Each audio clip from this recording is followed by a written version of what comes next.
Alléluia, alléluia, soyez bénis au nom puissant du Seigneur Jésus-Christ. Soyez vraiment bénis, nous sommes heureux d'être connectés ce soir. Je m'excuse pour le retard, mais toute chose concourt au bien de ceux qui aiment l'Éternel. Soyez bénis ce soir, soyez vraiment bénis. Je suis la servante de Dieu, Valérie Marcel Chiesa. Et ce soir, nous sommes heureux parce que nous sommes dans la présence du Seigneur. Alléluia. Le Seigneur est vivant, il est puissant. Et il désire plus que tout que nous soyons heureux, et que nous puissions manifester sa gloire pleinement. Ce soir, alléluia, nous allons parler du thème qui est celui, la crainte de l'Éternel. C'est le commencement de la sagesse. La crainte de l'Éternel, c'est le commencement de la sagesse. Alléluia. Soyez bénis au nom puissant du Seigneur Jésus-Christ. Nous allons parler de la crainte de l'Éternel qui est le commencement de la sagesse. Et nous avons besoin de sagesse. Quelqu'un dit avec moi ce soir, nous avons besoin de la sagesse de Dieu. Nous n'avons pas besoin de la sagesse humaine. Nous n'avons pas besoin de notre propre intelligence, de notre propre connaissance. Nous avons besoin de la sagesse qui vient d'en haut, celle qui a permis de créer la terre et les cieux, celle qui a permis de mettre tout en ordre pour que nous puissions vivre sur cette terre correctement. L'Éternel détient la sagesse. L'Éternel est l'esprit de sagesse, celle qui a tout créé depuis l'origine. Soyez bénis au nom puissant du Seigneur Jésus-Christ. La crainte de l'Éternel, c'est le commencement de la sagesse. Tout commence ici. Tout commence là. Et c'est vrai, nous voulons être heureux. Nous voulons réussir nos entreprises. Nous voulons prospérer dans tout ce que nous entreprenons. Mais le début de toute chose, c'est la crainte de l'Éternel. Et quand on parle ici de crainte, ce n'est pas le fait d'être terrorisé, d'être saisi d'une grande peur, non. C'est plutôt la crainte dans le sens de révérer, de mettre à sa juste valeur, d'honorer, de mettre à une place de choix, à la première place, l'Éternel Dieu, le Créateur de la terre et du ciel. C'est ici le commencement de la sagesse. La sagesse est nécessaire, la sagesse, elle est une puissance, elle est une force. Et elle a l'avantage sur même les grandes armées, sur la sagesse. C'est quelque chose de tellement merveilleux, la sagesse, et c'est quelque chose que j'apprécie beaucoup et que j'ai en haute estime. Parce que elle peut vous donner la victoire dans toutes les situations. Parce que elle peut vous conduire à la victoire. La sagesse. C'est grâce à la sagesse que Dieu a créé la terre et le ciel. Et ça, ils ont été parfaitement créés. C'est grâce à la sagesse aussi que Dieu a créé l'être humain. Et nous savons ô combien nous sommes un organisme merveilleux. Hein? Les scientifiques savent, lorsqu'ils analysent le corps humain, eh bien, ils se rendent compte qu'il n'y a pas pareille technologie que notre corps qui fonctionne de manière spectaculaire, de manière vraiment qui est étonnante. Notre corps, c'est l'Éternel qui l'a créé. C'est l'Éternel qui a créé notre corps. Et lorsque les scientifiques regardent notre corps, eh bien, ils sont émerveillés. Émerveillés.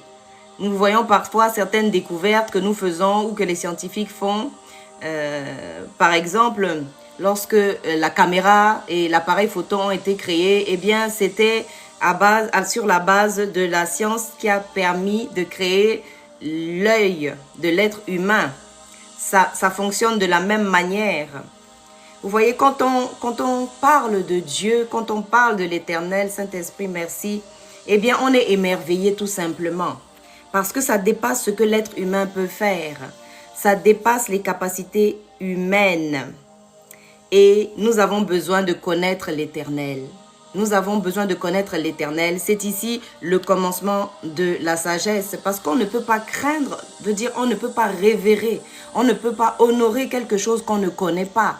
C'est le fait de connaître cette chose, de connaître sa grandeur, son immensité, sa beauté, vraiment son côté extraordinaire. C'est ce qui fait que ça crée de la révérence chez nous. Hein, ça crée le fait qu'on honore l'Éternel. Et l'Éternel, c'est le créateur de la terre et du ciel. C'est le créateur de toutes choses qui existent. Et la parole de Dieu dit que tout a été créé par Dieu et pour Dieu. Tout a été créé par Dieu et pour Dieu. Par l'Éternel. Et comment ne pas révérer l'Éternel? Comment ne pas l'adorer? Comment ne pas le mettre sur un piédestal? Comment ne pas l'honorer? L'Éternel, l'Éternel Dieu. Et l'Éternel, c'est aussi l'histoire d'un peuple, le peuple d'Israël. Alléluia. Le peuple d'Israël dont nous aimons étudier l'histoire. Et nous voyons que le peuple d'Israël, le peuple que Dieu s'est créé, eh bien, ce peuple-là n'a cessé au travers de la parole de Dieu de chuter et de se relever, de pécher et de se repentir et de revenir à Dieu. Et lorsque le peuple de Dieu chutait, eh bien, était dans le péché, dans la désobéissance, eh bien, il lui arrivait des malheurs et il perdait les guerres. Il perdait les guerres. Et à un moment donné, il y a quelqu'un qui lance l'alerte et qui dit « Mais nous nous sommes éloignés de l'Éternel. Il faut que nous puissions retourner à l'Éternel notre Dieu. » Et au moment où le peuple donc s'humilie, prie, se repent de ses péchés et revient à l'Éternel, eh bien l'Éternel fait grâce, l'Éternel pardonne, l'Éternel restaure. Alléluia. Et il rétablit son peuple en situation en situation victorieuse. Alléluia. Et c'est comme cela qu'on voit que durant l'histoire du peuple de Dieu qui est Israël, eh bien on voit des chutes, le fait de se relever et de chuter à nouveau et de se relever. Et ça, c'est l'histoire du peuple de Dieu, l'histoire d'Israël et donc l'histoire de l'intervention de l'Éternel par rapport à son peuple Israël. Alléluia. Je vais vous partager une histoire qui m'a un petit peu, inspirée. C'est l'histoire d'un prophète qui prophétise à un jeune homme qu'il allait devenir riche. Il lui prophétise qu'il va devenir très riche et que voilà, sa vie sera vraiment une vie d'aisance. Et puis cette personne à qui on a prophétisé, eh bien, ce fait d'être riche, eh bien, prend un chemin et en chemin, il rencontre plusieurs personnes. Il rencontre plusieurs personnes qui vont à tour de rôle lui proposer de l'aider, de lui, de le rémunérer en échange d'une aide. Alors, il va rencontrer par exemple un monsieur qui lui était en train de couper du bois dans une forêt.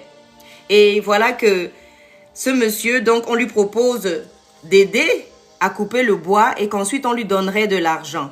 Et ce monsieur explique à cette personne qui voulait l'aider que le prophète lui a dit qu'il serait très riche et que non, il n'avait pas besoin de faire ça. Il avance et plus loin, il croise une autre personne qui avait un bœuf en face de lui qui avait avalé un gros diamant. Et le monsieur lui dit, mais écoute, aide-moi donc, on va faire sortir le diamant de la gueule de cette vache et puis je te donnerai ta part de l'argent. Et le monsieur qui répète à ce monsieur, non, moi, c'est pas la peine, moi je ne veux pas du tout, on m'a déjà prophétisé que j'allais devenir très riche. Et ainsi de suite, il rencontre des personnes qui lui proposent de le rémunérer contre son aide et il refuse. Ce monsieur refuse jusqu'à arriver à la fin de sa vie, jusqu'à arriver à la fin de son parcours et il croise à nouveau le prophète. Et il agresse le prophète. Il lui dit, mais toi tu es un menteur, tu m'as promis que je serais riche. Comment se fait-il que j'ai traversé toute ma vie, j'ai traversé toutes ces situations et je ne suis toujours pas riche. Et le prophète de lui dire, mais n'as-tu pas rencontré plusieurs personnes en chemin qui t'ont proposé de te rémunérer en échange de ton aide? Et là, le monsieur, il s'arrête, il se gratte la tête et puis il réfléchit et puis il se dit finalement, il comprend qu'en fait, la seule raison pour laquelle la prophétie qu'on lui avait donnée ne s'est pas accomplie, c'est parce que Il n'a pas su saisir les opportunités qui se présentaient à lui. Il n'a pas su saisir ces opportunités. La crainte de l'Éternel, c'est le commencement de la sagesse. On ne peut rien réussir sans Dieu. On ne peut rien réussir sans Dieu. On ne peut rien réussir sans Dieu. On peut essayer par nos propres moyens, on peut utiliser notre propre intelligence. Beaucoup de personnages dans la parole de Dieu, entre autres Job, ont essayé de discuter avec Dieu. En disant, mais pourquoi ceci, pourquoi cela, pourquoi tu as permis cette situation, pourquoi j'ai traversé tout ça, pourquoi il m'arrive toutes ces catastrophes. Et l'Éternel a laissé Job parler longtemps. Job a parlé, Job a expliqué, Job a tergiversé. Il a utilisé beaucoup de sa salive et de son énergie pour qu'à la fin l'Éternel lui dise, bon, écoute, tu as beaucoup parlé, tu as suffisamment parlé et je t'ai écouté. Maintenant, laisse-moi te répondre.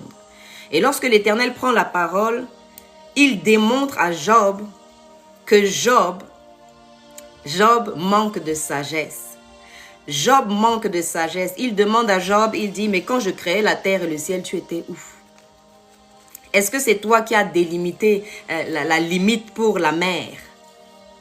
Est-ce que c'est toi qui as délimité les cieux?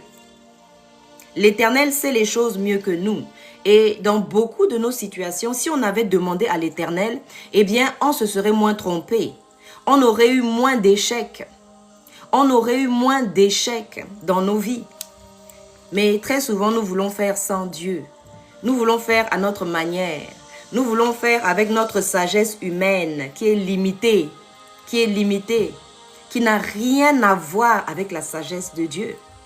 L'Éternel est le Dieu qui a donné la victoire au peuple en tournant autour d'une ville qui était vraiment fortifiée, une ville qui était imprenable, humainement parlant.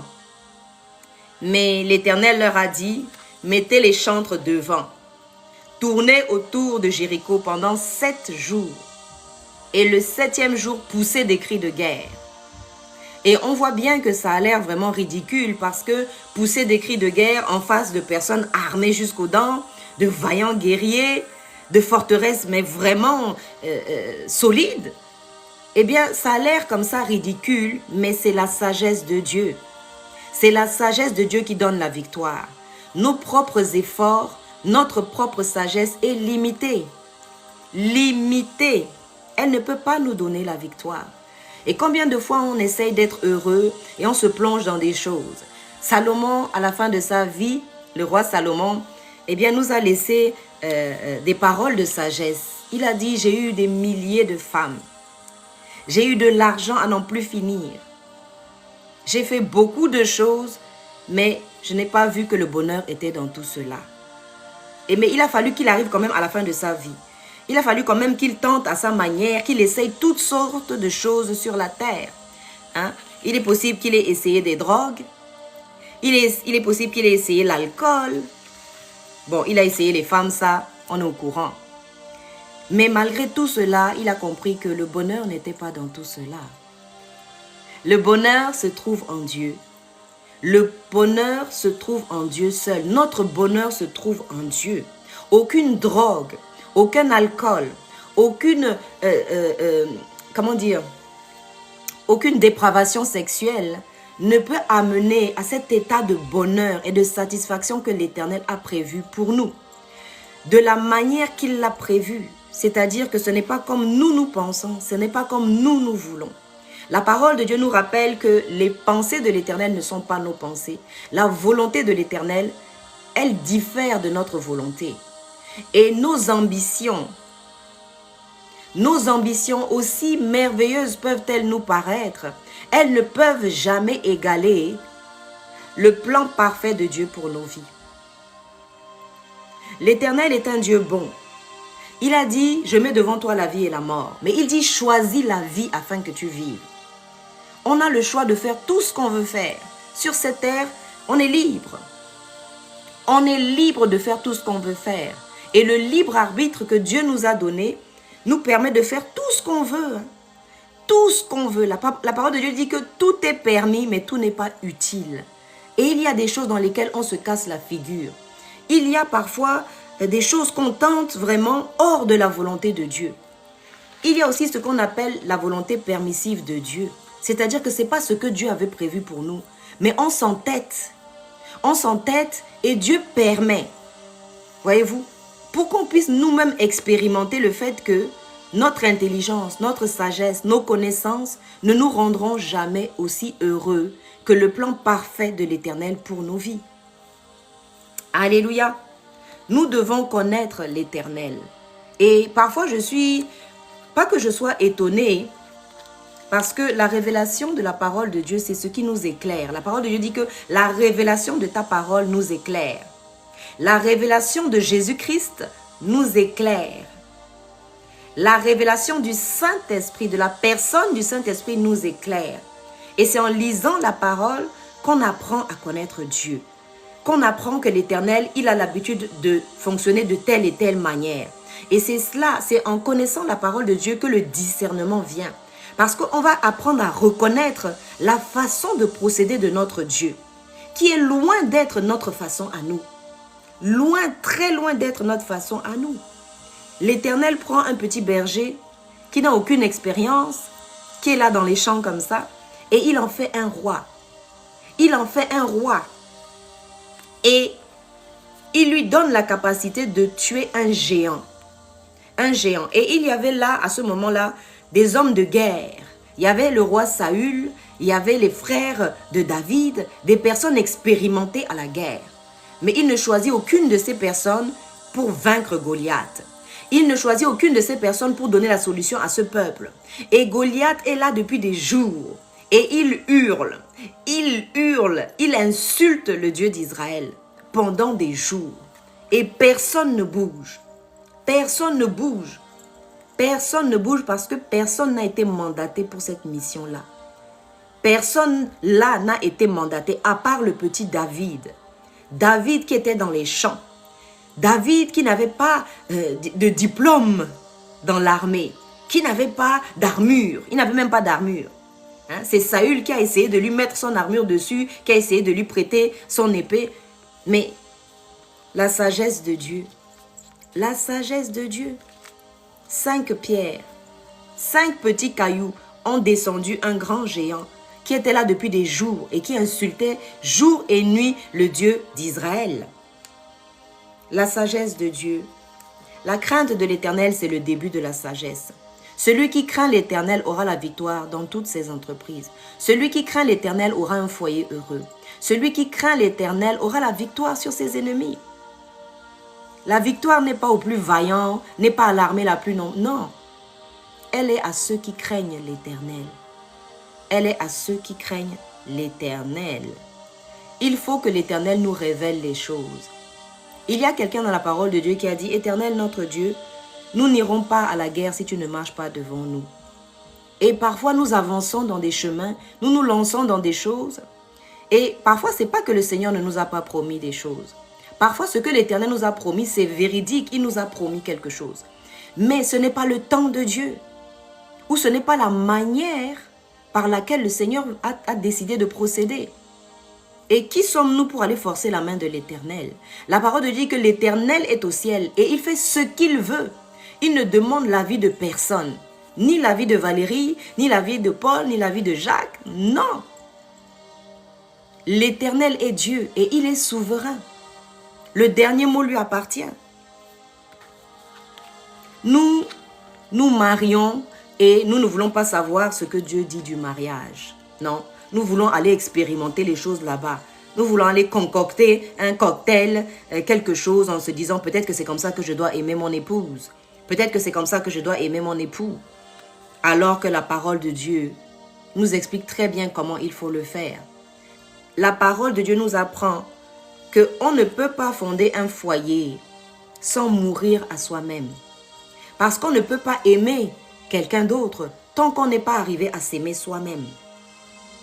Et beaucoup de souffrances dans les foyers sont dues à des blessures de l'enfance. À des blessures de l'enfance. Vous allez trouver des personnes insécures, des personnes qui revivent certaines scènes de leur enfance. Et quand vous arrivez dans le foyer, eh bien, lorsque le conjoint ou la conjointe va commencer à vous renvoyer des vérités, parce que le conjoint ou la conjointe, ce sont comme des miroirs. Et ça nous renvoie notre propre image. Voyez-vous? Ça nous renvoie notre propre image. Et parfois, on s'agace. Oui, mais mon épouse, elle est comme ci. Oui, mais mon époux, il est comme cela. Alléluia. Mais c'est tout simplement notre propre image, nos insécurités que ça nous renvoie. Notre vécu de l'enfance. Ça nous rappelle des situations qu'on a vécues qui étaient difficiles et que nous n'avons pas supportées. Ça nous rappelle des blessures que nous avons vécues dans l'enfance. Certains ont vécu des enfances heureuses et gloire à Dieu, mais d'autres ont vécu des enfances où ils ont été insécures, parce qu'ils ont été peut-être dans des foyers dysfonctionnels aussi. Et lorsque, par exemple, ton épouse ou ton époux va te faire un reproche simple ou juste un constat de dire « Regarde, ça ne fonctionne pas bien dans notre foyer. Qu'est-ce que tu en penses ?» Et la personne en face va se sentir agressée. La personne en face va se sentir acculée. Elle va sentir comme si on lui fait des reproches, comme si c'était sa faute. Alors que ce n'est pas ce que le conjoint est en train de dire. Vous voyez, ça fausse tout, ça fausse les relations, ça fausse la communication. Alléluia. La crainte de l'Éternel, c'est le commencement de la sagesse. La révérence de l'Éternel, je dirais la révérence, le fait de révérer l'Éternel. Et révérer l'Éternel, c'est le connaître pour ce qu'il est. Il est celui qui guérit nos blessures.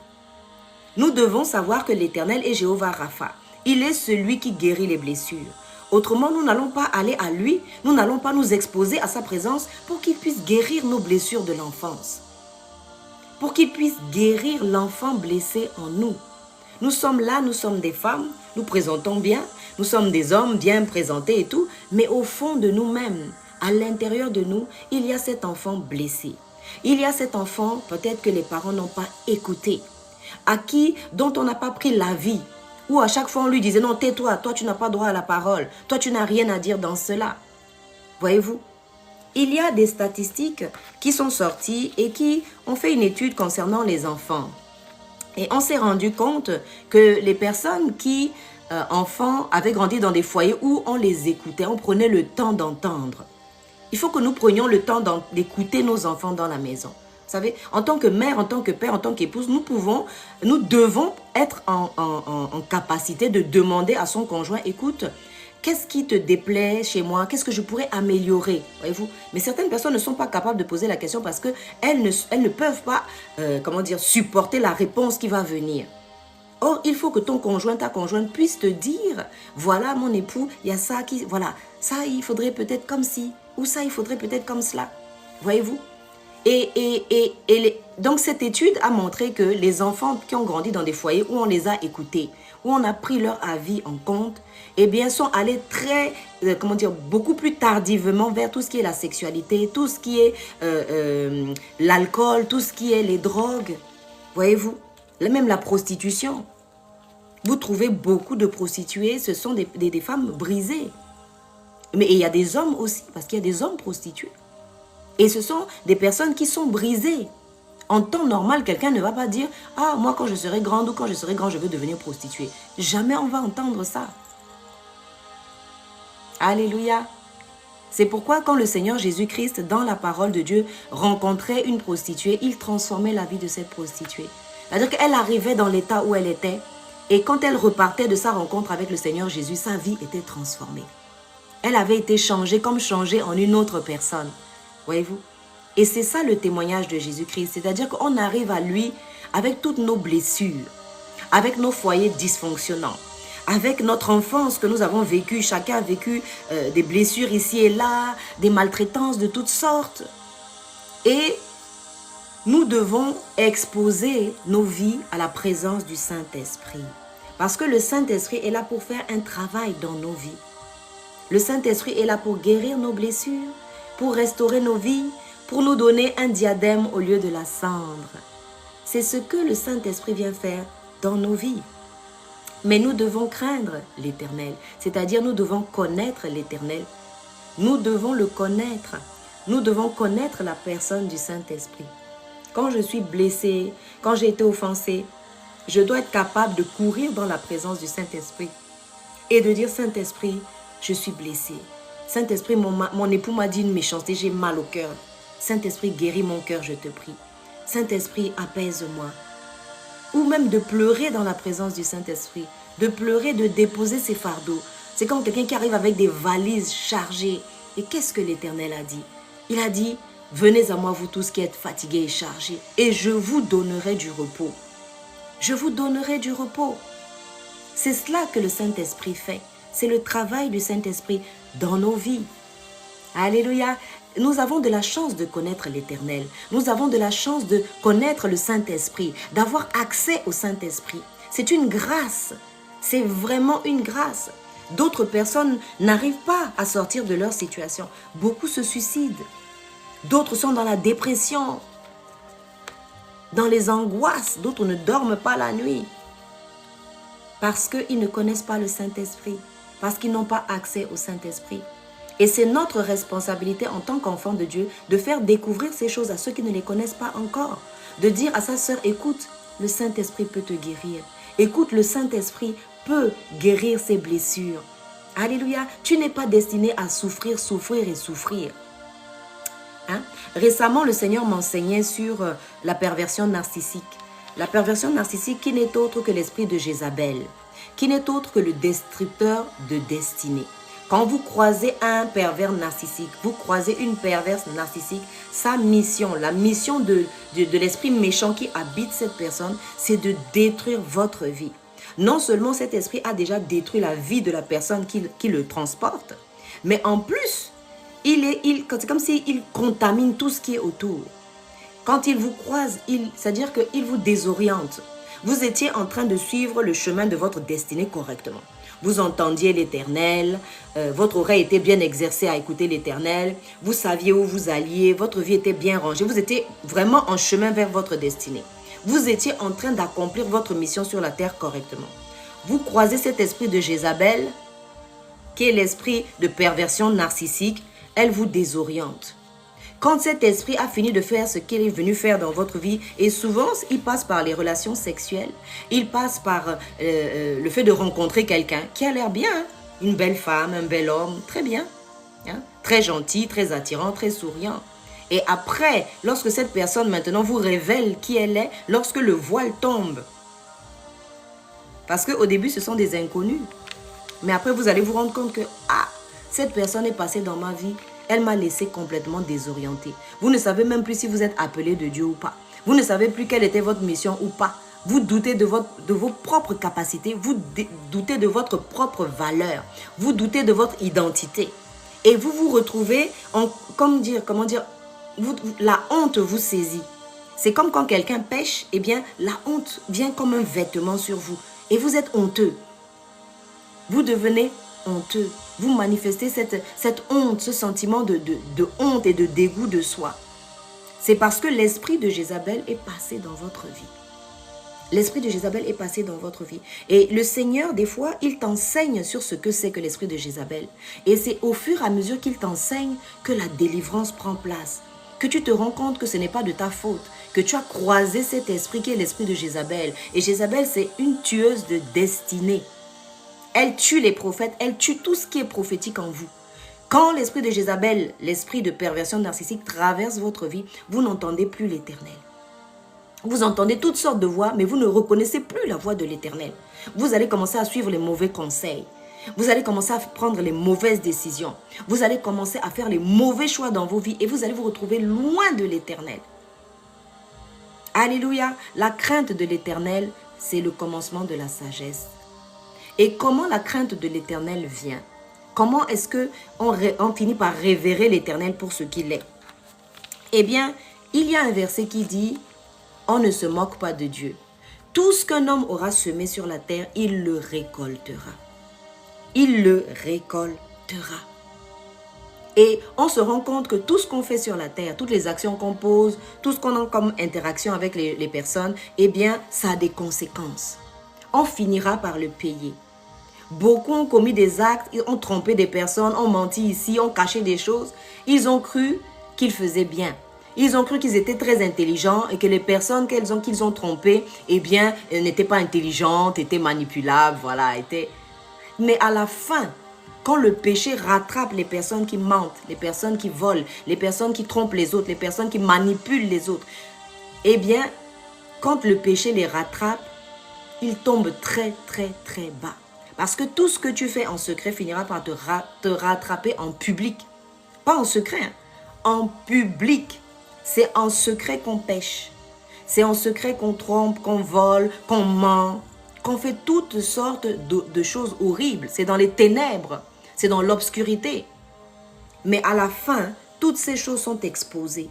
Quand votre foyer part en éclats, quand vous finissez, quand le conjoint fatigué d'être trompé, fatigué d'avoir été tourné ici et là, eh bien, vous quitte.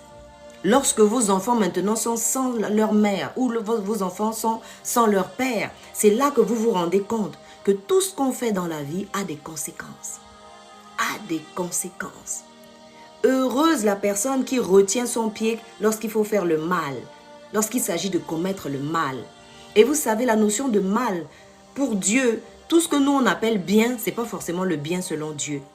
Et tout ce que nous on appelle mal, ce n'est pas forcément mal selon Dieu. Alléluia. Ce n'est pas forcément mal selon Dieu. Et vous pouvez voir, la parole de Dieu dit que telle voie paraît droite à un homme, mais à son insu, c'est la voie de la mort. Quelqu'un peut penser que le chemin que j'ai pris, c'est le bon chemin. Quelqu'un peut penser que vraiment, je suis en chemin, je suis sur le bon chemin, et puis être dans l'erreur. Être dans l'erreur. Voyez-vous, nous voyons par exemple le cas du roi David qui avait péché, gravement péché. Il avait gravement péché, il était devenu adultère et en plus, il était devenu un meurtrier. Il avait tué le mari de Bathsheba. Bathsheba avec qui il avait commis déjà l'adultère et par la suite, il a ensuite tué le mari de Bathsheba. Et on voit que l'Éternel Dieu a été obligé d'envoyer une personne extérieure, d'envoyer le prophète Nathan pour pouvoir dire à David, ce que tu fais là, c'est mauvais. Il faut te repentir. Ce que tu as fait va avoir des conséquences. Et on voit que David, qui avait un cœur selon le cœur de Dieu, eh bien s'est repenti. Il s'est rendu compte qu'il avait péché. Mais il a fallu une intervention extérieure. Et très souvent, le Seigneur va mettre autour de vous des personnes qui vont vous dire, « Ah mon frère, ce que tu fais là, ce n'est pas bien. Les conséquences vont être lourdes. Ma sœur, attention, ça c'est un péché. Tu es en train de t'égarer. Tu es en train de quitter la voie du Seigneur. » Parce que très souvent, quand on quitte la voie du Seigneur, eh bien les oreilles se ferment. Les oreilles se ferment, on n'entend plus la voix de Dieu. Ou tout au moins, on éteint la voix de Dieu. Alléluia. Que le Seigneur nous donne un cœur prompt à se repentir. Que le Seigneur nous donne un cœur prompt à reconnaître que, ah, effectivement, j'ai fauté. Je suis sorti des voies de Dieu. Je ne suis plus sur le chemin de l'Éternel. Parce que ce qui est important, c'est la fin de l'histoire. Ce monsieur à qui on avait prophétisé qu'il allait devenir riche, il a croisé les personnes de destinée. Chacun voulait l'aider, chacun avait une mission dans sa vie. Toutes les personnes qu'il a croisées devaient l'aider, devaient le rendre riche. Mais il a refusé en disant non, non, non, le prophète m'a dit que j'allais être riche. Mais vous savez que même lorsque l'on prophétise sur vos vies, eh bien si vous n'appliquez pas les principes de Dieu, si vous allez faire des péchés, du bricolage, du bidouillage là-bas, eh bien vous risquez d'annuler la prophétie que l'Éternel a déposée sur vos vies. Et à part des prophéties qui sont dans l'Apocalypse, des prophéties concernant le retour du Seigneur Jésus-Christ, le jugement dernier et toutes ces choses, qui sont des prophéties qui sont déterminées et qui ne vont pas être changées quoi qu'il arrive. Les prophéties qu'on donne aux personnes, les prophéties concernant leur mariage, les prophéties concernant les enfants, le fait de mettre au monde ou pas, les prophéties que l'on donne aux personnes, eh bien, sont toujours conditionnées. Conditionnées, il y a toujours des conditions. Si on regarde bien, on dit, tu deviendras ceci, tu feras ceci. Il dit, si tu obéis à la voix de l'Éternel, ton Dieu. C'est ce que l'on trouve dans Deutéronome 28, les bénédictions et les malédictions. Une bénédiction est toujours assortie d'une condition. D'une condition. Si tu n'obéis pas à la voix de l'Éternel, ton Dieu, tu ne verras pas la prophétie s'accomplir. Et au fur et à mesure que tu désobéis, au fur et à mesure que tu désobéis au Seigneur, eh bien tu peux repousser le temps auquel la prophétie devait s'accomplir. Les désobéissances font reculer le timing de Dieu. Alléluia, nous devons comprendre ces choses et nous devons comprendre comment l'Éternel travaille. Parce que beaucoup parmi nous, des fois, se découragent. Parce qu'on on a fait des choses comme il ne fallait pas. Et à la fin, maintenant, on se rend compte que la prophétie qu'on m'avait donnée concernant cela, c'est ouf. Voilà l'âge a passé, voilà les années ont passé, et ce que l'Éternel m'a prédit, eh bien, ne s'est toujours pas accompli. La sagesse de Dieu vaut mieux que tout l'or et tout l'argent du monde. Si vous avez à côté de vous quelqu'un qui est sage, quelqu'un qui a la sagesse, alléluia, quelqu'un qui sait appliquer, qui sait tirer profit des leçons de la vie. Parce que vous avez certaines personnes, par exemple, elles font une erreur, elles ne vont pas tirer de conclusion, elles ne vont pas tirer de leçons de cette erreur. Et cette personne va faire, refaire et refaire indéfiniment les mêmes erreurs. La sagesse est le fait de se dire, ah, la dernière fois j'ai fait cette erreur-là. Voilà où ça m'a mené. Et maintenant, je me dis, je ne vais plus faire cette erreur parce que je ne veux pas arriver à cette situation-là. La parole de Dieu dit que le sage, il s'assoit et il réfléchit aux situations. Il s'assoit et il examine les choses.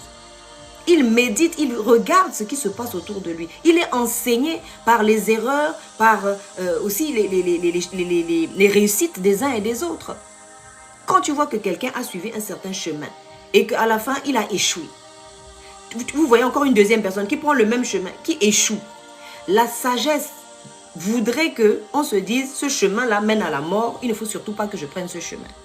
Mais ce qui est bizarre chez l'être humain, c'est que vous voyez une première personne qui se casse la figure, la deuxième se casse la figure. Moi, j'ai vu tout ça. Et je n'ai rien retenu de tout ça. Je n'ai rien tiré comme leçon. Je vais aussi suivre le même chemin et aller tomber dans le même trou. Que Dieu nous donne la sagesse, la crainte de l'Éternel, la révérence de l'Éternel, la connaissance de Dieu nous permet de réussir dans notre vie, de ne pas rater le but. Parce que le verbe pécher, pesat, qui vient de pesat, eh bien, c'est tout simplement rater la cible, rater le but.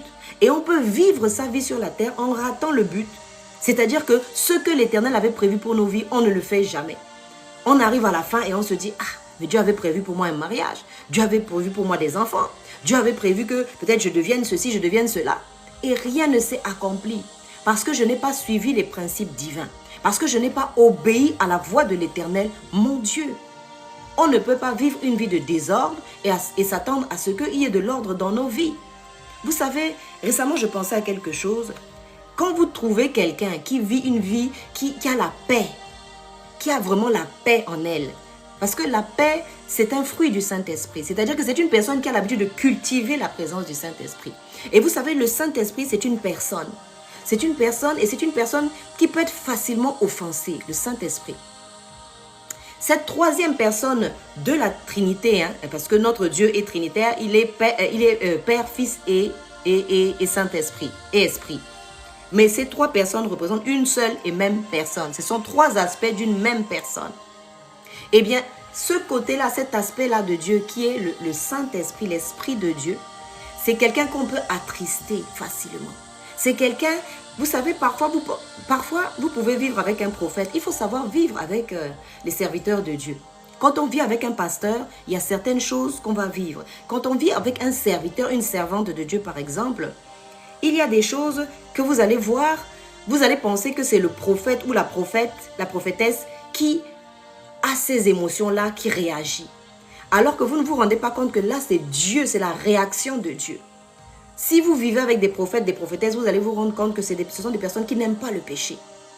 Et qui sont très sensibles lorsqu'on dévie de la voix de Dieu. Parce que ça fait partie de leur appel. Ce sont des personnes qui sont censées alerter quand le peuple de Dieu va de travers. Ce qui veut dire que si vous vivez avec un prophète ou une prophétesse, dès que vous allez dévier, la personne va dire non, on n'est pas sur le bon chemin. On n'a pas pris le bon chemin, on est en train de se perdre en chemin. Et il faut comprendre que il faut bien identifier les personnes qui sont autour de vous. Les aides de destinée que le Seigneur vous envoie, lorsque cette personne parle, c'est Dieu en personne qui parle. Si vous ne comprenez pas ça, vous allez maltraiter le serviteur de Dieu. J'ai fait un enseignement récemment, je parlais de don't shoot the messenger. Ne tirez pas sur l'envoyé de Dieu.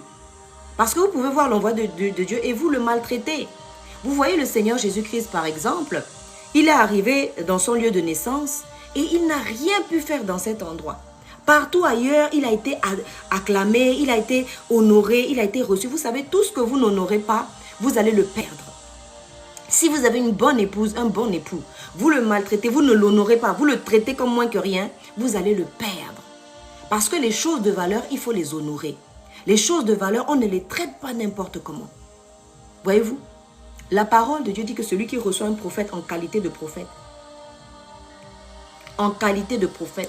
et sachez une chose, c'est que prophète, apôtre, docteur, tout cela, on reste des êtres humains. C'est-à-dire qu'on a cette nature charnelle aussi. Mais ça n'empêche que le Seigneur passe par des êtres humains pour se manifester. Et il ne faut pas qu'à une manifestation du Saint-Esprit, on réagisse mal. Voyez-vous, Dieu vous envoie quelqu'un pour vous dire, écoute, la voie que tu as prise n'est pas la bonne. Regarde, le Saint-Esprit est attristé, le Saint-Esprit n'est pas content avec cela. Et on réagit de la mauvaise manière. Non, qu'est-ce que tu racontes? Non, parce qu'il y a les blessures de l'enfant à l'intérieur. Parce que peut-être enfant, on nous a toujours fait taire, on ne nous a jamais écoutés, on n'a jamais pris notre avis en compte. Et du coup, ces blessures-là vont commencer à réagir. C'est pour ça que je disais tout à l'heure qu'il faut vraiment que le Saint-Esprit nous guérisse. Nous avons besoin de passer du temps dans la présence du Seigneur. Parce que c'est ainsi que nous pourrons vraiment... Vous savez, c'est comme... vous voyez une vitre par exemple avec des cristaux, et si c'est mal nettoyé, eh bien la lumière du jour aura du mal à arriver correctement dans la salle.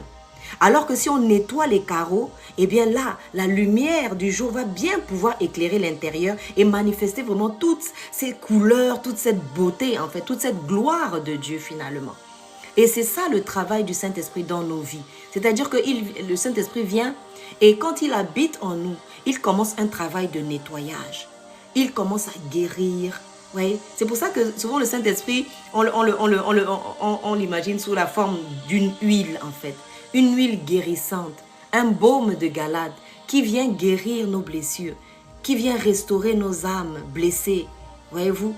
Et c'est ça, c'est là qu'on se rend compte que c'est celui qui craint l'Éternel, c'est lui qui aura la sagesse pour vivre heureux sur cette terre. Mais vous par exemple, vous rencontrez quelqu'un. Cette personne manifeste la joie, la paix de Dieu, manifeste cette plénitude. Dans sa présence, vous êtes heureux. Vous êtes heureux. C'est comme quelqu'un qui apporte une lampe. J'apporte la lampe, je mets sur la table. Ah, tout le monde était dans l'obscurité. Tout à coup, on a la lumière. C'est merveilleux. On est heureux, on voit les choses, on ne trébuche plus, on ne tombe plus n'importe comment. Mais il faut protéger cette lumière. Il faut protéger cette lumière. Il faut protéger cette lumière. Et dit, soyez bénis au nom puissant de Jésus. Soyez bénis. Il faut protéger cette lumière. Mais vous arrivez dans la vie de quelqu'un qui a la joie, qui a la paix. Hein? Et vous savez, je disais dans un de mes lives, je disais que en fait, personne n'est célibataire sur cette terre.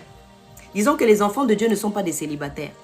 Même quand il n'y a pas un époux physique, un homme ou une femme à côté, eh bien, il y a l'Éternel qui est notre époux par excellence. Parce que nous sommes l'église du Seigneur, nous sommes l'épouse du Seigneur, l'église.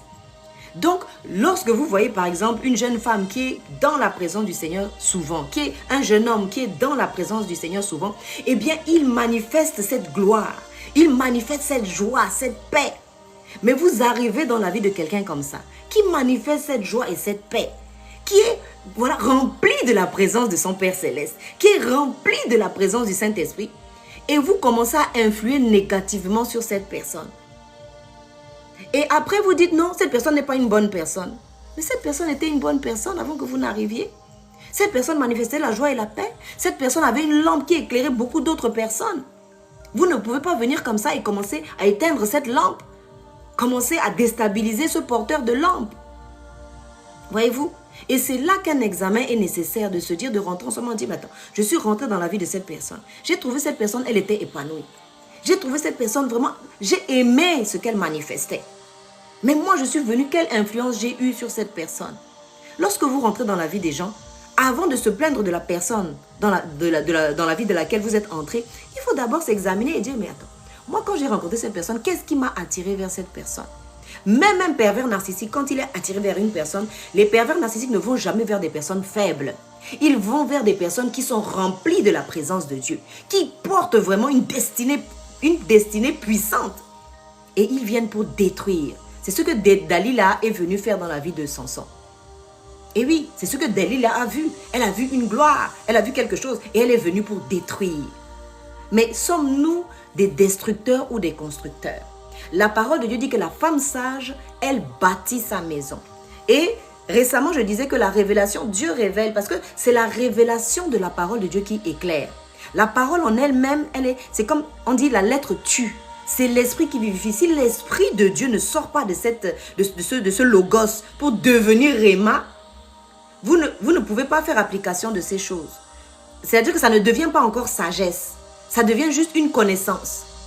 Et toute connaissance n'est pas forcément appliquée. C'est quand la connaissance, elle devient appliquée correctement, qu'elle manifeste maintenant le but pour lequel ce logos a été créé. Mais sans le Réma, c'est comme par exemple lorsque Jésus marchait, il était la parole. Mais il a fallu que le Saint-Esprit descende dans sa vie sous forme de colombe. Alléluia. Et c'est là maintenant que toute la plénitude du Seigneur Jésus est apparue. Il est rentré pleinement dans sa destinée. Nous avons besoin que cette parole de Dieu, que l'Esprit de Dieu souffle, c'est-à-dire entre dans cette parole et c'est comme si ça devient une poussière qui nous éblouit. C'est-à-dire que ça vient maintenant et nos yeux s'ouvrent. Nos yeux s'ouvrent pour que nous comprenions. Et récemment, je disais que la révélation, Dieu m'avait révélé que lorsque Dieu parle par exemple d'une femme dans la parole de Dieu, en général, ça représente l'Église, l'épouse du Seigneur. Lorsque vous voyez par exemple la Samaritaine au puits, c'est l'image de l'Église. C'est l'image de l'Église qui n'était pas en bon accord avec son Seigneur envers son Dieu et qui n'avait pas le droit de s'approcher. C'est le fait que le Seigneur Jésus soit mort à la croix. Il a ouvert cette voie et il nous permet maintenant d'entrer dans la présence de Dieu librement. Il a ouvert la voie, le Seigneur Jésus, par son sacrifice. Il est entré dans le lieu saint une fois pour toutes, dit la parole de Dieu, avec son propre sang. Pas avec le sang de bouc, de chèvre, d'oiseau, non. Et c'est là que nous avons eu accès au Seigneur. Et nous devons pouvoir avoir accès à la révélation. Nous disons, Seigneur, nous voulons que tu te révèles à nous. Nous voulons que les écailles de nos yeux tombent. Nous voulons que tu fasses comme tu as fait avec Pierre. Parce que Pierre a marché longtemps avec le Seigneur Jésus. Tous les jours, il était là, il mangeait avec le Seigneur Jésus, il parlait avec le Seigneur Jésus. Et à un moment donné, ses yeux se sont ouverts. Et là, il a vu le Seigneur Jésus vraiment pour ce qu'il était. Voyez-vous, c'est la révélation qui est claire. Et là, ça change votre vie. Ça transforme votre vie. Vous ne pouvez pas changer, vous ne pouvez pas sortir d'une rencontre avec le Seigneur, vraiment d'une révélation forte du Seigneur, indemne. C'est pas possible. C'est pas possible. C'est pas possible. Il y a quelque chose qui va changer dans votre vie. Vous allez sortir de là transformé. Lorsque Moïse montait sur la montagne, et ce jour-là, il a été en présence du Seigneur, en présence de l'Esprit du Seigneur. Lorsqu'il est descendu, la parole de Dieu dit que son visage rayonnait. À un tel point où les autres ne supportaient pas cet éclat. Il a été obligé de se couvrir le visage. Et quand la parole de Dieu nous parle de femmes en général, même lorsqu'on voit la prostituée qui est venue se jeter aux pieds du Seigneur Jésus, qui a cassé le vase d'albâtre et qui a laissé écouler ce parfum de grande valeur, eh bien, c'est l'Église du Seigneur. C'est l'Église du Seigneur quand elle a la révélation de qui est le Seigneur Jésus-Christ, de ce que le Seigneur Jésus-Christ a accompli à la croix. Eh bien, elle se jette aux pieds de son Seigneur. Et elle prend conscience que, mais waouh, le Seigneur m'a délivré, le Seigneur m'a pardonné des péchés qu'aucun être humain ne pouvait me pardonner. Et je suis réconciliée avec mon Sauveur. Lorsque l'on parle de femmes en général, il faut comprendre qu'il y a plusieurs niveaux de révélation. Il y a le logos, vous lisez, voilà, ça peut rester à ce niveau-là. Mais à un moment donné, ça prend vie et ça devient le réma. Et là, c'est une autre dimension de révélation. Et on voit par exemple que lorsque on parle de la femme du Proverbe 31, cette femme-là, c'est l'épouse que le Seigneur Jésus-Christ va venir chercher. C'est l'épouse parfaite. Et dans la parole de Dieu, c'est décrit comme des conseils que donne une maman à son fils, le muel. Mais quand on regarde bien, c'est la description de l'épouse du Seigneur, celle que le Seigneur Jésus-Christ va venir chercher. Et on voit qu'on dit que cette femme-là, c'est une femme qui n'est pas oisive. C'est-à-dire que c'est une femme courageuse. C'est une femme qui entreprend. Parce que notre Dieu est un Dieu entrepreneur. Il faut préciser cela.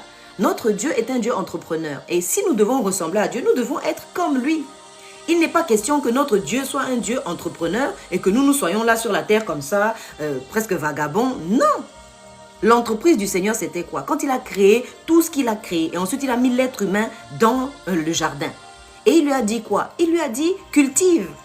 Il lui a donné une aide qui est Ève, son épouse, parce qu'il ne pouvait pas faire la mission tout seul. Parce qu'il n'était pas bon pour l'homme d'être seul. Et ensuite, il leur a dit, cultivez le jardin. Multipliez, assujettissez la terre. Ça, c'est une entreprise que Dieu a donnée à l'être humain. C'est une entreprise. Lorsque Dieu te donne, par exemple, un foyer, c'est ton entreprise. Tu dois faire prospérer ton foyer. Tu dois pourvoir aux besoins de ton épouse, aux besoins de ton époux, aux besoins de vos enfants. Vous devez pourvoir. Les enfants de Dieu, ça ne doit pas être des personnes oisives. Ça doit être des personnes qui excellent dans ce qu'elles font. Des personnes qui créent. Des personnes qui voient, qui ont une vision. Ils peuvent par exemple voir un désert et ils voient là une oasis. C'est ce que l'Éternel fait. Il a dit à Abraham qui était stérile, il lui dit, il le sort dehors la nuit et il lui montre il lui dit, regarde le ciel, qu'est-ce que tu vois? Abraham dit, je vois une multitude d'étoiles. Et Dieu lui demande, est-ce que tu peux compter les étoiles? Il dit, non, je ne peux pas compter les étoiles. Dieu lui dit, mais ta descendance sera comme ça. Dieu dit ça à quelqu'un qui est stérile. C'est-à-dire que tu es allé chez le médecin, on a fait des tests et des retests et des retests. Tu es marié, ça fait 15 ans, 20 ans, 30 ans, tu n'as toujours pas d'enfant, comme Abraham. Et on te dit que toi, ta semence, ta descendance va remplir la terre. Et voilà, aujourd'hui, je suis une fille d'Abraham. Abraham qui était stérile. Le Seigneur vient encourager quelqu'un ce soir. Le Seigneur vient ouvrir les yeux de quelqu'un. Vous savez, le Seigneur, quand il a croisé les gens, il ne les a jamais laissés comme ils étaient. Quand tu viens aveugle, tu repars, tu as retrouvé la vue. Quand tu viens muet, tu repars, tu as retrouvé le fait de parler. Alléluia. Et oui, tu viens prostituée, tu repars en tant que femme libre, femme délivrée de la prostitution. Tu arrives tel que tu es dans la présence du Seigneur. Tu arrives blessé, tu arrives, je ne sais pas moi, tout ce que vous voulez. Et vous ressortez de là guéri, délivré. Parce que les écailles de nos yeux tombent. Vous voyez? Je pouvais peut-être être une femme oisive, une femme qui passe son temps à regarder les telenovelas, voilà, qui dort, qui mange, et puis qui attend que l'époux ramène ce qu'il faut à la maison, et puis voilà. Ou alors vivre une vie dépravée, aller tromper son mari, faire autre chose. Mais quand la sagesse de Dieu vient entrer en moi, je deviens une bonne femme. Je commence à me dire, ah, mais peut-être que je peux aider mon mari. Peut-être que je peux créer une entreprise. Peut-être que je peux, le jour où mon mari, par exemple, a un problème financier ou le reste, l'épouse peut être là pour le soutenir. Si je vivais une vie n'importe comment dépravée avant, le fait que la sagesse de Dieu, que Dieu lui-même, le Saint-Esprit, vienne habiter en moi, ça me transforme en une autre personne. Qu'est-ce que l'évangile? L'évangile, c'est la bonne nouvelle du Seigneur Jésus-Christ. Mais la bonne nouvelle du Seigneur Jésus-Christ, c'est quoi? C'est que quand Jésus-Christ rentre dans ta vie, tu es sauvé. Tu es délivré, tu es guéri. Et quelqu'un qui est sauvé, c'est-à-dire que la transformation doit être visible. Tu ne peux pas dire, oui, j'ai rencontré le Seigneur Jésus, ça fait 15 ans, d'accord. Où sont les âmes que tu as amenées au Seigneur? Où est l'entreprise du Seigneur que tu as fait fructifier? Parce que moi, j'aime beaucoup les paraboles qui sont dans la parole de Dieu. Et c'est-à-dire que je ne néglige aucune d'elles. Quand on voit la parabole des talents, par exemple, la parabole des talents, eh bien, on se rend compte que le Seigneur attend quelque chose de nous. Il attend quelque chose de nous. Sinon, pourquoi nous a-t-il laissé cette parabole? Il n'a pas mis ça juste, il n'a pas laissé ça juste comme ça. La parole de Dieu dit que tout ce qui a été mentionné dans la parole de Dieu, c'est pour notre instruction. C'est-à-dire que c'est pour nous donner de l'intelligence. C'est pour que nous soyons plus sages. La parole de Dieu dit que cette femme du Proverbe 31, qui n'est autre que l'église du Seigneur Jésus, mais la Vierge sage. Parce qu'il y a deux sortes de vierges. La parabole des vierges nous parle de vierges folles et de vierges sages. Et la parole de Dieu nous invite à ne pas suivre les vierges folles, à être des vierges sages, des vierges qui ont la révélation de ce que l'époux attend d'elles et qui restent à travailler. Elles ont veillé sur leur lampe. Elles ont veillé à aller chercher de l'huile pendant que les autres dormaient. Voyez-vous? Ce ne sont pas des femmes oisives, ce sont des femmes actives. L'épouse du Seigneur, l'église du Seigneur doit être active. On se rend compte qu'il y a certaines religions qui sont en train de prendre de l'ampleur dans nos pays. Et nous ne faisons pas attention à cela. Vous savez, la religion chrétienne, c'est la seule religion qui, on vient avec l'évangile et on propose aux gens. Et si les gens acceptent, gloire à Dieu. Mais on ne force pas. On ne tue pas au nom de Jésus. Mais il y a certaines religions que vous connaissez très bien et que tout le monde ici connaît. Ce sont ces religions qui viennent, qui brûlent des villages, qui violent des femmes, qui vous tuent par l'épée si vous refusez d'adhérer à cette religion. Et ce sont ces genres de religions, parce que ce sont des autorités. Ce n'est pas n'importe quel genre de choses. Et l'Éternel doit nous ouvrir les yeux sur les dangers. Vous savez, si vous êtes une femme, le Saint-Esprit va vous prévenir quand votre mari il veut dévier. Si vous êtes un homme, le Saint-Esprit va vous prévenir quand il y a un accident, par exemple, sur la route. Alors, le Saint-Esprit est en train de nous parler de cette religion que tout le monde connaît ici, qui ne croit pas au Seigneur Jésus-Christ en tant que Seigneur et Sauveur, et qui, elle, ne laisse aucun quartier libre aux gens. C'est-à-dire que soit vous acceptez cette religion, et ils viennent très sournoisement, et ils se multiplient en nombre, parce que ce sont souvent des personnes qui ont plusieurs enfants. Pendant que vous faites un enfant, 2 enfants, cette religion-là, elle est en train de se multiplier. Ils ont déjà 15 enfants dans les maisons. Voyez-vous, déjà en nombre, ils se multiplient. Et ensuite, ils commencent à investir maintenant les postes à responsabilité. Ils vont devenir députés, ils vont devenir maires, ils vont devenir présidents de république. Et là, ça va causer problème. Parce qu'ils vont amener leur modèle de religion. Et ils vont amener l'esprit de l'antéchrist dans les pays. C'est très sournois. Mais que font les chrétiens pendant ce temps-là? Que fait la femme sage? Que fait la femme du proverbe 31? On dit, la femme du proverbe 31, elle se lève le matin. Elle donne les ordres à ses servantes. Elle travaille. C'est-à-dire que l'hiver arrive, sa maison, tout le monde est habillé. Voyez-vous? En fait, c'est la gloire de Dieu qui se manifeste. Quelle gloire de Dieu il y a qu'une femme, elle n'ait pas à manger, que ses enfants pleurent, qu'il n'y ait rien dans la maison. Ce n'est pas la gloire de Dieu. Il y a une veuve comme ça dans la parole de Dieu qui allait trouver le serviteur de Dieu en disant, mais mon époux était serviteur de Dieu. Il nous a laissé seulement des dettes. Que ce ne soit pas notre portion au nom puissant du Seigneur Jésus-Christ. Quelle gloire il y a à laisser des dettes. Quelle gloire il y a pour un homme de ne pas être assez averti par le Saint-Esprit pour pouvoir prévoir que son épouse après lui ne manque de rien et que les enfants ne soient pas à la rue et ballottés ici et là. Qu'on dise, ah mais ce sont les enfants de tel serviteur de Dieu, dans quel état ils sont. Avec toute l'intelligence, toute la sagesse que notre Dieu a. Ce n'est pas honteux pour nous. Et nous attendons. Et après nous nous plaignons que les païens prennent les postes. Que les païens ont pris nos terrains, que les païens sont en train d'utiliser nos immeubles. Mais c'est parce que nous n'avons pas fait ce qu'il fallait. Voyez-vous, le mea culpa, c'est très important de se dire, mais on n'a pas fait ce qu'il fallait. Nous sommes l'épouse du Seigneur. Nous sommes l'église du Seigneur. C'est vrai que nous préparons l'éternité, mais en attendant, nous vivons sur la terre. Jésus-Christ, il a mangé et il a fait manger des personnes. Jésus-Christ, il prend soin des gens. Qu'est-ce qu'il est dit dans la parole de Dieu? J'étais malheureux, j'étais en prison, j'ai eu faim, vous ne m'avez pas donné à manger. J'ai eu soif, vous ne m'avez pas donné à boire. Et ça continue. Et on voit que c'est les païens et c'est d'autres religions qui ne croient même pas au Seigneur Jésus-Christ, qui nourrissent des pauvres. Qui nourrissent des pauvres. Alléluia. Et beaucoup parmi nous, chrétiens, ce soir, je crois que c'est un peu notre... on va se faire un petit peu remonter les bretelles, mais voilà, moi et vous et moi. Je ne suis pas exempte. Mais beaucoup de personnes parlent de la foi en disant, moi j'ai foi en Dieu. Et ils se mettent dans le canapé avec une zapette et allez, on regarde la télé. Et non, j'ai confiance en Dieu, Dieu va le faire. Mais non, il y a des choses que Dieu a déléguées aux êtres humains. Par exemple, ce matin, j'écoutais un monsieur qui disait, mais il y a des hommes mariés, des maris, des époux qui doivent arrêter de prier pour certains sujets. Oui, Seigneur, fais ceci, Seigneur, ma femme, Seigneur, mes enfants, Seigneur, mais lève-toi. Cette foi que tu as doit te pousser à te lever, soit pour aller travailler dans le milieu séculier, rapporter un salaire, payer les factures, ne pas laisser ton épouse porter tout ça. Après, elle est fatiguée. Et quand elle s'énerve, tu vas dire que c'est une mauvaise femme. Non. Chacun doit prendre ses responsabilités. Qui est censé éduquer nos enfants?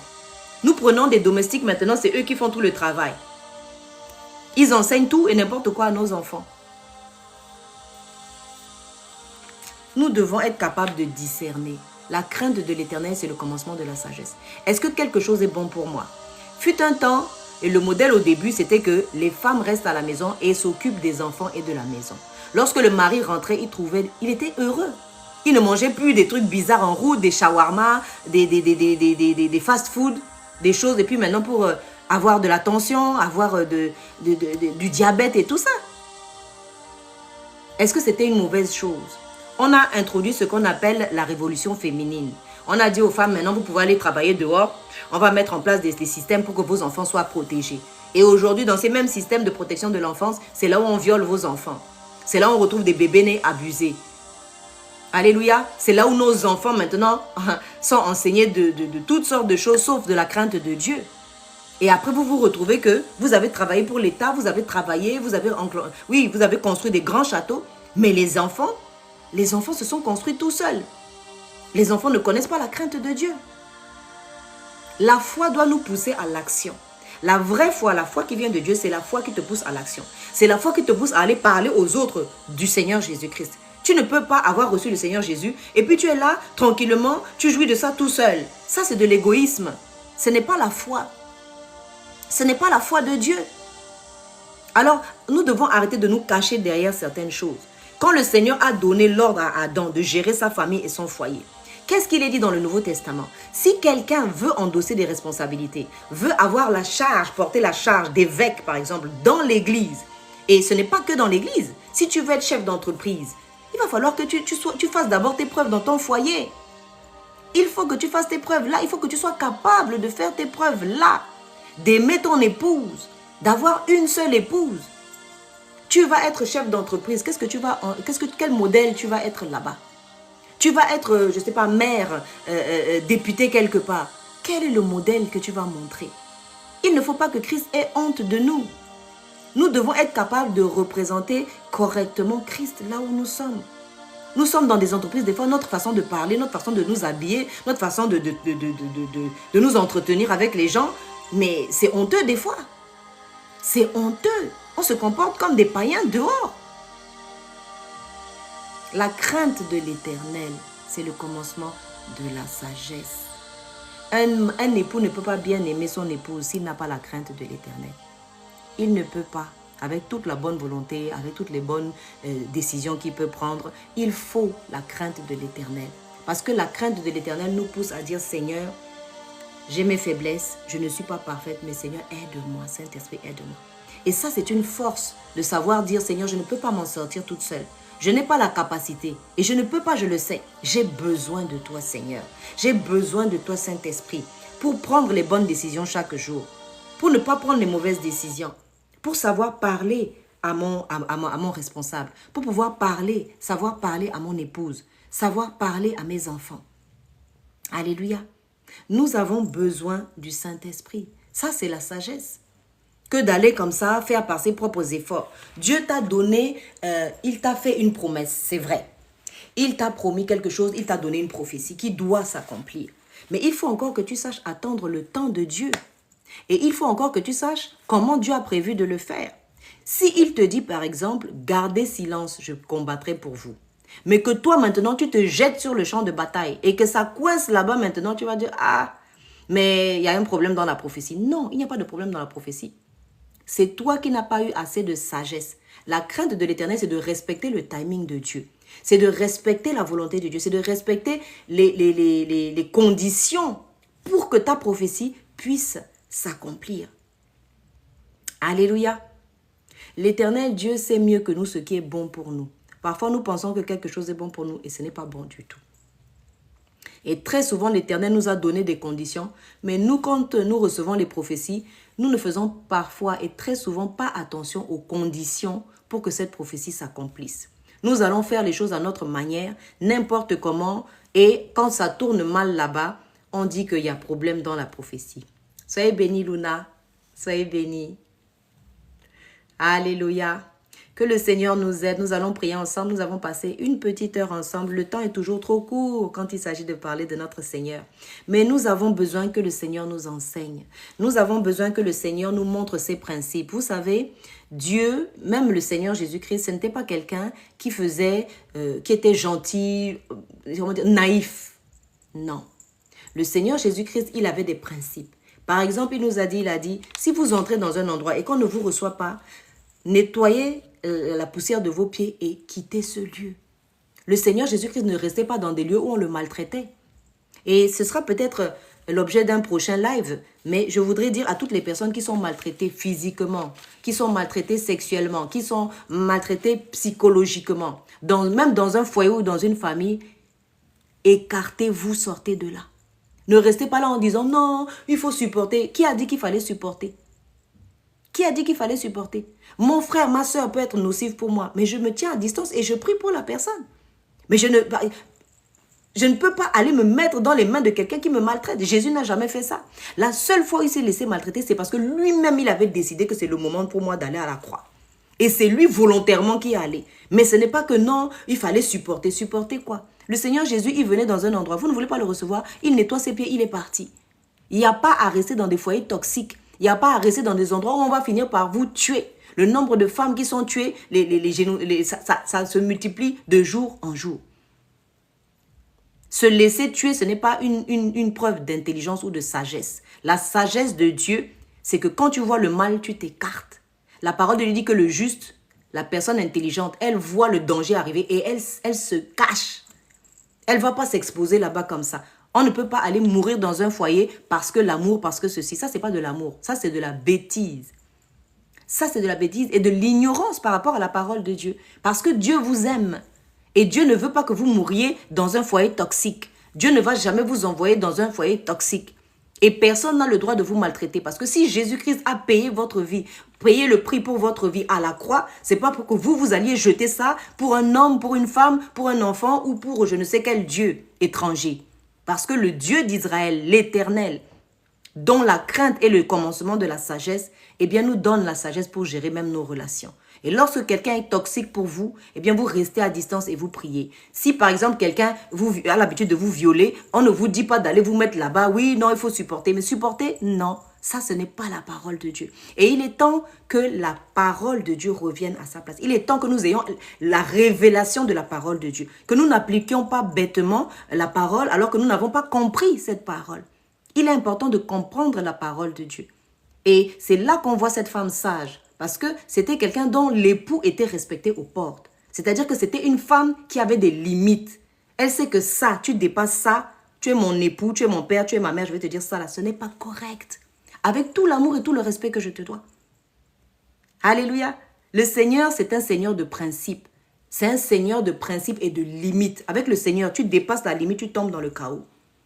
Et oui, les vierges folles n'entreront pas dans le royaume de Dieu.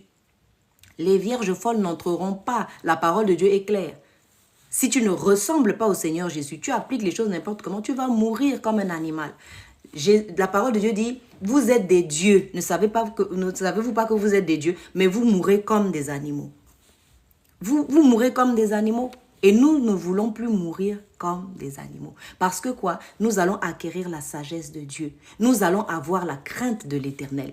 La crainte de l'Éternel. Pas la crainte d'un époux, d'une épouse, d'un patron au travail, d'un roi, d'un dieu étranger. Non. La crainte de l'Éternel. C'est ça le commencement de la sagesse. Et nous voulons commencer là. Alléluia. Nous avons encore beaucoup de choses à nous dire, mais je pense que la parole qui est sortie ce soir, elle libère quelqu'un.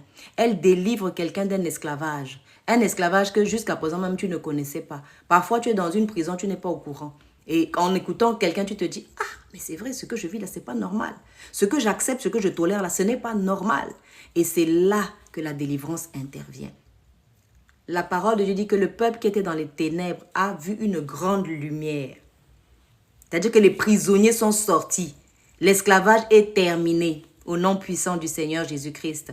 Je vois quelqu'un prendre sa position d'enfant de Dieu. Je vois quelqu'un prendre conscience de son identité de fils, de fille de Dieu et se lever maintenant pour exiger ses droits, se lever maintenant pour poser les limites à l'ennemi et aux œuvres de l'ennemi dans sa vie.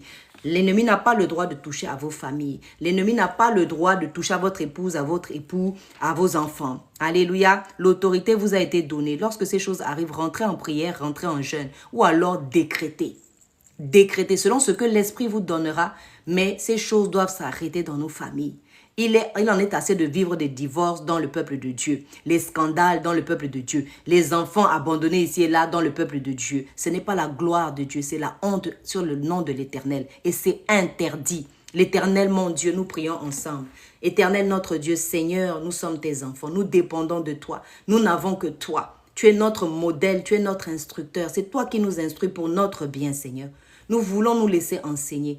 Donne-nous un cœur enseignable. Donne-nous un cœur, Seigneur, un cœur sensible à ta parole, Seigneur. Révèle-nous ta parole, Seigneur. Révèle-nous ta personne, ta puissance, Seigneur, ton identité, Seigneur. Et que nous ne puissions plus être sous les jougs ennemis, Seigneur. Tu nous as délivrés, c'est pour la liberté, Seigneur.